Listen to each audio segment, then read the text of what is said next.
Steve Martin facts that'll make you say, really? Everyone's familiar with the name Steve Martin, especially if you've seen any of his classic comedies from the 80s and 90s. But did you know that Stephen Glenn Martin, or simply Steve as he's affectionately known to fans globally, has been creating joy not only through acting but also comedy writing, musical performances, and producing? His enviable career stretches back decades now, and it shows no sign of slowing down anytime soon. Truly an inspiration in Hollywood circles, there are few who can match his impact on culture. He appeared on The Dating Game in 1968. In 1968, a relatively unknown Steve Martin appeared on The Dating Game in an attempt to impress Deanna, daughter of Dean Martin. Out of 3 eligible bachelors, his response to her initial question, "What's wrong with dating?" left no doubt as to why he deserved the win. Dating is wrong. You should meet at a street corner, or when you have a flat tire, or even in a sewer. This lighthearted comment sparked amusement and won him both Deanna and their prize, an all-expense-paid trip for 2 to Italy. He has an impressive art collection and claims it's his biggest hobby. Since the age of 21, comedic legend Martin has been an avid art collector, boasting numerous acclaimed pieces in his collection.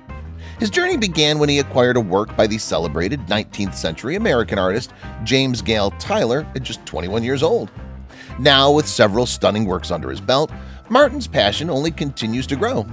Martin, the well-known actor, has always been vocal about his obsession with collecting art as a way to take respite from mundane thoughts. In 2001, he happily surprised fans by opening up just a small corner of his private collection for public viewing. According to James Mann, an acclaimed art critic who's seen Martin's selection, exclaims that it was a very sincerely assembled group of works, characterized by their good quality. It's no wonder then why Martin cherishes each piece in his collection so dearly. He was never actually an SNL cast member. Despite being an iconic face of the renowned Saturday Night Live show, Martin never held a position on the cast. His friendships with many writers and other members were close, yet he was not ever asked to join officially, as when SNL premiered in 1975, his fame had not yet been established enough for him to secure one of the coveted places. Boasting an impressive career with the show, Martin has hosted it 15 times and been a guest no less than 10 times.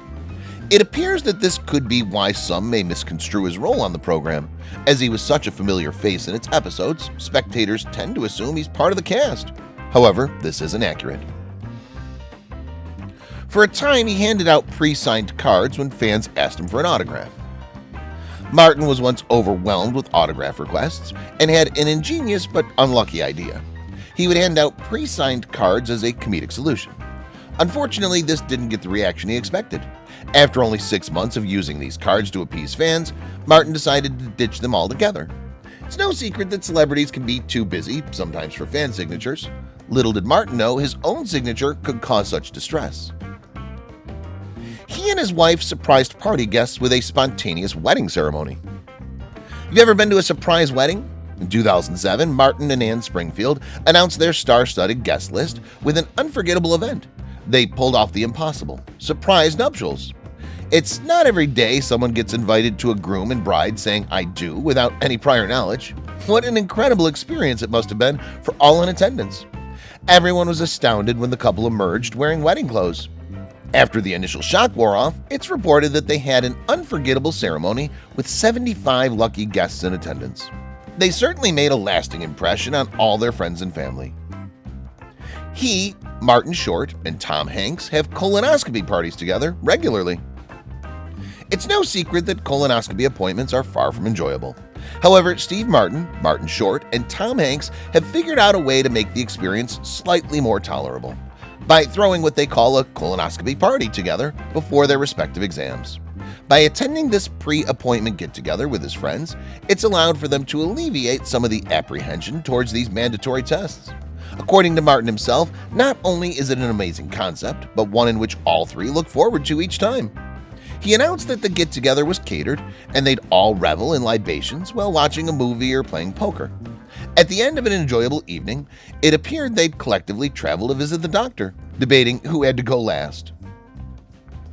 He wrote for the Smothers Brothers Comedy Hour while he was a college student and won an Emmy for it.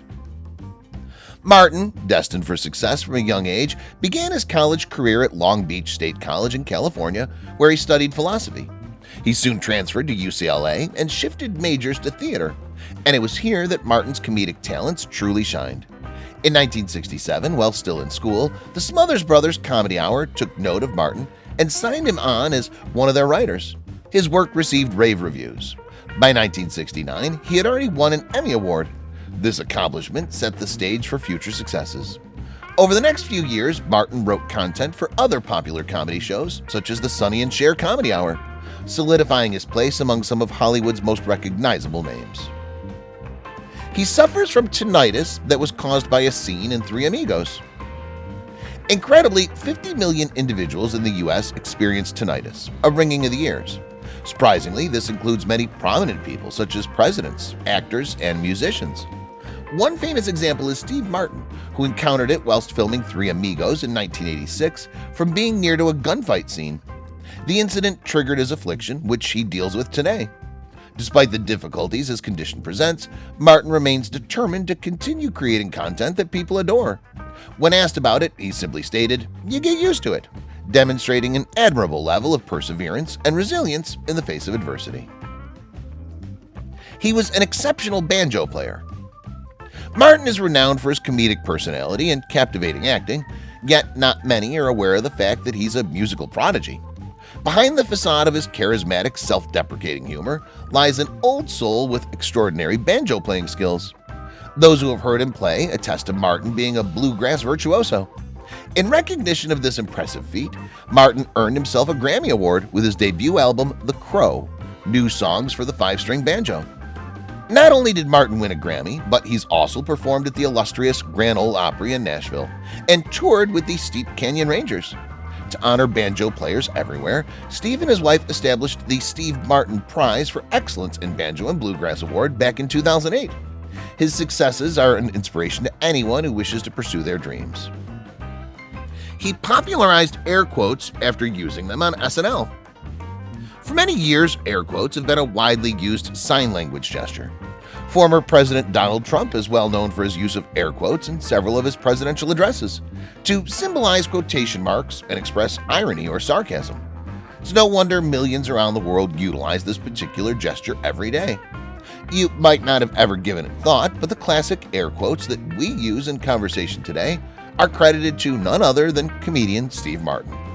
Reports say he first made the iconic hand movement during his performances on Saturday Night Live, an innovation that has since become a universal symbol. He's actually won 5 Grammys. Martin has been gifted with an abundance of talent, yet even he was surprised when his song Let's Get Small earned him the inaugural Grammy Award in 1977 for Best Comedy Album. 2 years later, in 1979, Martin won a second Grammy Award under the same nomination category for A Wild and Crazy Guy, astounding evidence that all his hard work has paid off. For their rendition of Foggy Mountain Breakdown, Martin and Earl Scruggs jointly earned the 2001 Grammy for Best Country Instrumental Performance. His fourth accolade, a nomination for the 2010 album The Crow, New Songs for the Five-String Banjo in the Best Bluegrass Album category, was soon followed by his 5th career Grammy win, this time alongside Edie Brickell, awarded to them in 2014 as recognition of their song Love Has Come For You, which won in the Best American Roots Song category. Martin basically stopped doing stand-up in 1981. In his autobiography, Steve Martin reveals that it took him a total of 18 years to become successful at stand-up comedy. He explains, "I spent 18 years learning, 4 perfecting my craft, and the last 4 in wild success." In 1981, Martin sensed that he'd reached the apex of his stand-up career and needed to compose a new act if he wanted to move forward. But by then, film roles weren't all that he was being offered. There were also chances for him to author films, something that enticed him far more. With no reluctance at all, Martin abandoned his stand-up routine forevermore with a weary swivel of his head. He later wrote about this experience, "I never looked back until now." Bill Nye the Science Guy started his eventful career in entertainment because he won a Steve Martin lookalike competition. In the past, Bill Nye was best known as the Science Guy due to his unparalleled scientific understanding and excellent comedic timing that he displays on a show with the same name. Most children watched videos of him in science class while growing up, but being an entertainer wasn't always his plan. Surprisingly, Bill got his opportunity when he decided to visit a comedy club in Seattle one night. This single act marked the start of something huge. When Nye stepped into the comedy club, his life changed abruptly. Unbeknownst to him, it was hosting a Martin look-alike contest, and he decided to participate without any expectations of winning. At that point in time, he'd only been an engineer at Boeing, with no thought of furthering his career in any other direction. Little did he know that this fateful decision would set off a chain reaction which would shape his future path. Much to his elation, Nye won the competition, and from then on, a fire of comedic aspiration ignited within him. To go after comedy writing in earnest, he recruited Ross Schaefer, who motivated him to exploit a scientific methodology for his scripts, an approach that eventually produced one of today's most identifiable characters because of its unique combination of science and humor. He worked at Disneyland in the Magic Shop, and it's where he saw his first live comedy show. Martin grew up in a modest family, yet his experience at Disneyland from the age of 10 to 18 was far beyond ordinary. He regularly worked on weekends, after school, and during summer breaks because he lived so close to the theme park. Martin fondly recalls working both at the front gates of the amusement park as well as inside the Magic Shop that allowed him to combine two passions, comedy and selling products.